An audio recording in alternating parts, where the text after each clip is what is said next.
নাৰীৰ বুকুত কনকলতাৰ তেজ আছে, মূলা গাভৰুৰ তেজ আছে, আৰু আপোনালোকৰ দেহতো মূলা গাভৰু কনকলতাৰ তেজ আছে। আৰু সেই প্ৰতিপন্ন কৰাৰ কাৰণে আজি অসম ৰাজ্যিক মহিলা মৰ্চাৰ তৰফৰ পৰা এই বক্তৃতা অনুষ্ঠানটো দিয়া হৈছে।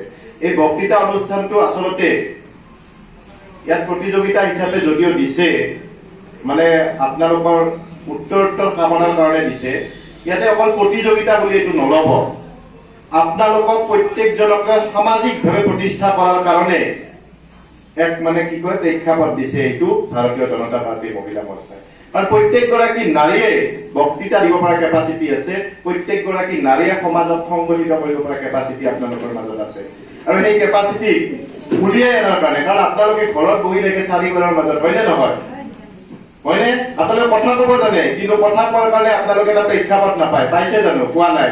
সেই প্ৰেক্ষাপটটো দিয়াৰ কাৰণে আপোনালোকক এইখন ইয়াত পালন কৰিবলৈ দিয়া হৈছে। আৰু আজি কোনো যাতে লাজ সন্মান এইবিলাকৰ কথা আপোনালোকে নাভাবিব। কোনো লাজ নাই, কব নোৱাৰিলেও বা কোনো সন্মানৰ কথা নাই। আমি প্ৰত্যেকজন এখন ঘৰৰ মানুহ। আমি ইয়াত মাত্ৰ আমাক দুজনক কৈছে জাজ হিচাপে, মানে আমাক কৈছে যে জাজ হিচাপে হেৰি কৰিবৰ কাৰণে, কিন্তু আমি ইয়াতে কাকো হেৰি কৰিব মানে নোৱাৰিম, কাৰণ প্ৰত্যেকৰে ভালদৰে মানে আপোনালোকে কথা কব।